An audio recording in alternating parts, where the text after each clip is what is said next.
The school bully beat me up so bad I ended up in a wheelchair. And my mom? She's this hotshot lawyer, and she became his defense attorney. In court, she twisted everything around and got him off completely. The kid who nearly killed me walked away free. Why? Because his dad paid for her college years ago. When I called her out on it, she didn't even flinch. Everyone's equal under the law, Carl. I can't throw away my professional ethics just because you're the victim. Jay just lost his temper. I couldn't let his whole life get destroyed. I watched that monster walk out of the courthouse like nothing happened, and I just laughed. I pulled out the papers I'd already drawn up to disown her and threw them right in her face. Since you're so ethical and so big on paying back favors, I said, I hope you're ready to defend what's left of your own pathetic life. Mom didn't even look at the papers. To her, I was just a dramatic teenager throwing a fit. Carl, are you done making a scene? She picked up the papers, crushed them without reading a word, and tossed them in the nearest trash can. Mr. Grant's throwing a thank you dinner at the Grandview tonight. You're coming. Jay will be there. He can apologize, and we can all move on. I couldn't believe what I was hearing. Move on? I was stuck in a wheelchair. The guy who put me here just got away with it, and she wanted me to go to his celebration dinner? I'm not going. The words came out cold and flat. I turned my wheelchair to leave. Mom's voice followed me, sharp with anger. Carl, can you stop being so petty? The Grants don't have money. This dinner is costing Mr. Grant half his monthly paycheck. If you don't show up, you're disrespecting me and him. I didn't look back. I just wheeled myself out of there as fast as I could,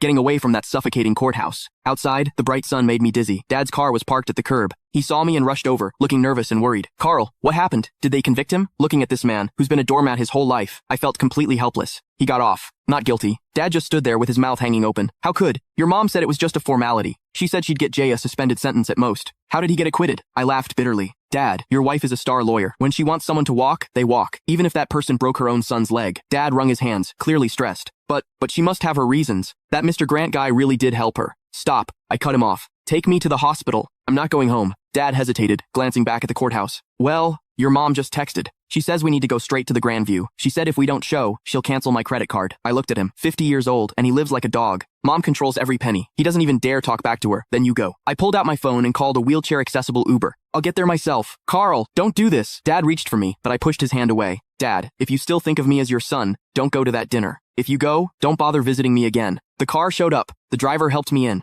Through the window, I saw Dad standing on the sidewalk, torn. Finally, he sighed, turned around, and got in his car. He drove toward the Grandview. I closed my eyes, and the tears finally came. This was my family. A mom with some twisted hero complex, and a weak, spineless dad. And me, I was the throwaway kid. At the hospital, as soon as I got settled, my phone started blowing up. Jay had posted a bunch of photos on social media. In the pictures, he's holding champagne, looking smug as hell. My mom sat at the head of the table, smiling like everything was perfect. The caption, thanks, Aunt Susan. Justice might be slow, but it always wins. Cheers. Justice. Screw his justice. I opened the comments, full of ass-kissing from Jay's buddies. Jay's the man. Susan's a legal genius. Where's the cripple? Didn't he show up to toast you? Jay's reply, probably crying at home. Haha. I stared at the screen, my hands shaking. Then a new notification popped up. A money transfer from... Click the link in my bio to get the full story for free.